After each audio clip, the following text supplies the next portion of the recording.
इस स्लाइड का पर्पस है हेल्पिंग वर्ब का सिंगुलर प्लूरल आपको बताना।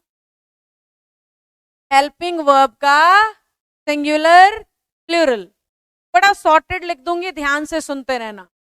तो हेल्पिंग वर्ब पे अब हम आ जाते हैं। हेल्पिंग वर्ब में जो हमेशा सिंगुलर है वो है is, am, was, has, does. ज्यादा दिक्कत ना मेन वर्ब को समझने में होती है। हेल्पिंग वर्ब तो 8-10 हैं, आपको वैसे भी याद हो जाएंगे, ठीक है।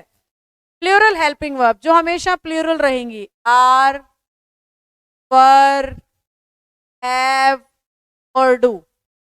अब मैं एक अलग मार्कर से आपको बताती हूँ, देखना बोर्ड पे ध्यान से।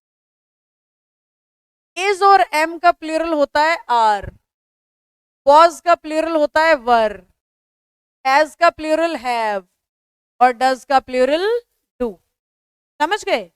कुछ ऐसी वर्ब्स भी हैं जो मिलावटी हैं, यानी सिंगुलर के तौर पे भी आती हैं, प्लूरल के तौर पे भी आती हैं। मिलावटी यानी जब मन करे सिंगुलर की तरह यूज हो जाएंगी, जब मन करे प्लूरल की तरह यूज हो जाएंगी, क्योंकि दोनों काम करती हैं। अब ऐसी कौन सी वर्ब है भाई? मिलावटी वर्ब नंबर 1 डिड, हैड, सारे के सारे models, can, could, may, might, जिन्हें नहीं पता यहां लिख के बता देती हूँ। सारे के सारे मॉडल सिंगुलर भी होते हैं और प्लूरल भी। Can, could, might, will, would, must, इस तरफ लिख रही हूं बच्चों, ought to, shall, should।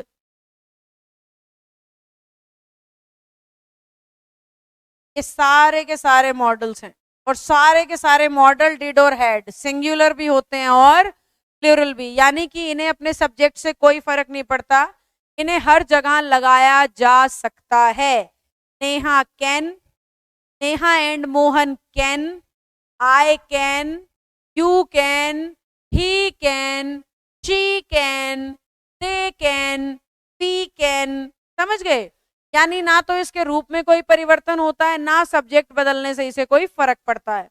तो आपका डिड, आपका हैड और सारे मॉडल सिंगुलर की तरह भी यूज होते हैं और प्लूरल की तरह भी यूज होते हैं। तो हमारी सिंगुलर वर्ब कौन सी हो गई? Is, am, was, has, does. घर बैठे बैठे बोलेंगे। प्लूरल कौन सी हो गई? Are, were, have, do. इसी तरीके से सिंगुलर और प्लूरल दोनों का काम कौन करती हैं? डिड, हैड और सारे के सारे मॉडल्स। आओ अब इसके एग्जाम्पल दिखाती हूँ। देखो, अगर मैं बात कर रही हूं ही की, तो इसके साथ कोई सिंगुलर वर्ब आनी चाहिए। अगर मैं बात कर रही हूं दे की, तो इसके साथ प्लूरल वर्ब आनी चाहिए।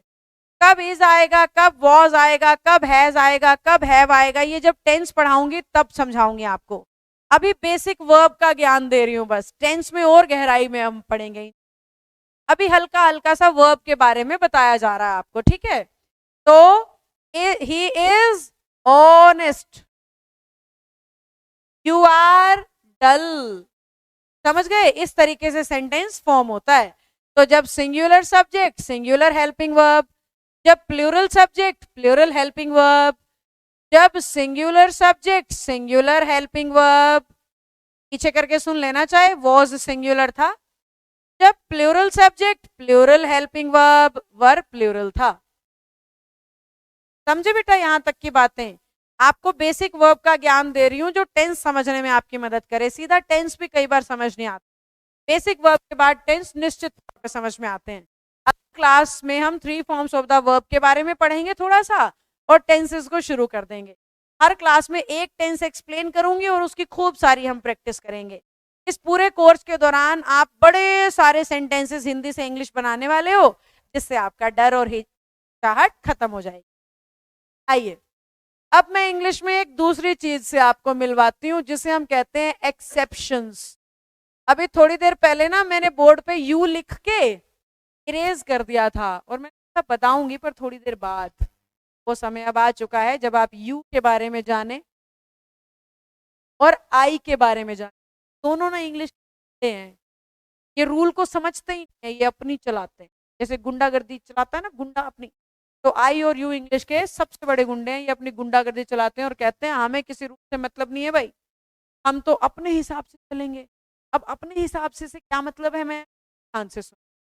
यू इंग्लिश में हमेशा हमेशा प्लूरल माना गया, यू इंग्लिश में हमेशा हमेशा प्लूरल माना गया है, मतलब चाहे इसके साथ मेन वर्ब लगा लो चाहे हेल्पिंग वर्ब लगा लो, हमेशा प्लूरल आएगी।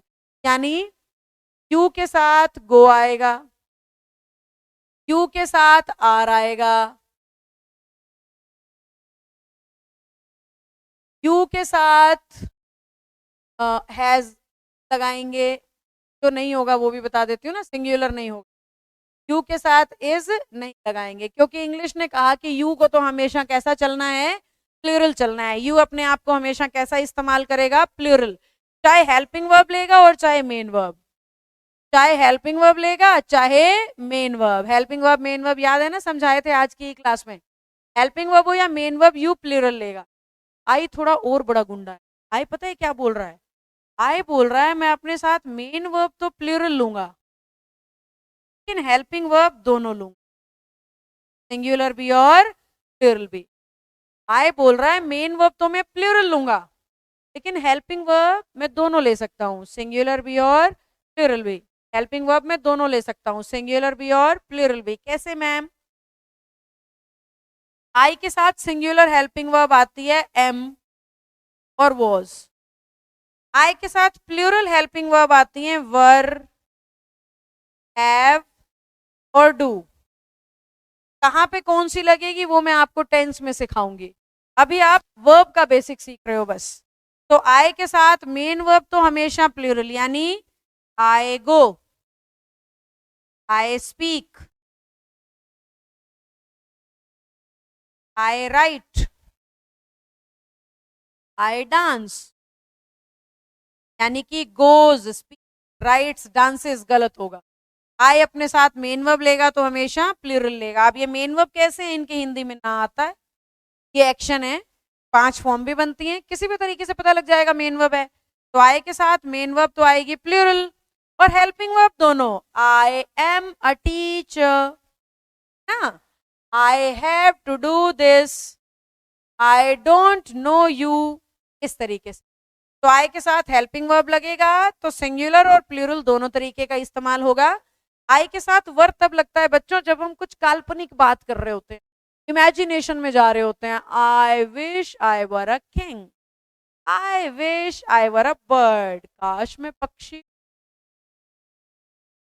ना, कल्पना ही है, पक्षी तो इंसान हो, काश में पक्षी होता। बहुत से लोग बैठे बैठे दिन में सपने देख रहे होते हैं, ओ हो कबूतर होता, किसी के भी घर जाता, कुछ भी खाता, कहीं भी, बस की टिकट भी नहीं लेनी पड़ती, एयरप्लेन की टिकट भी नहीं, बैठे बैठे सोच रहे हैं, इमेजिन कर रहे हैं।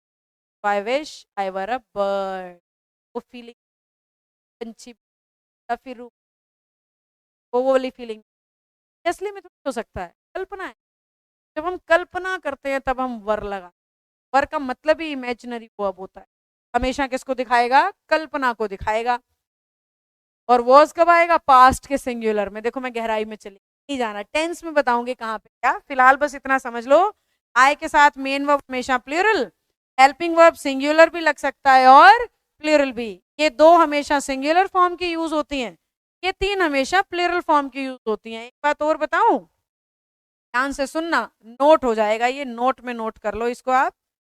नोट ये कह रहा है कि आई के लिए कभी मत लगाना हैज, आई के लिए कभी मत लगाना डज, आई के लिए कभी मत लगाना इज, और आई के लिए कभी मत लगाना आर। ये सारी की सारी वर्ब आई के साथ गलत मानी जाती हैं।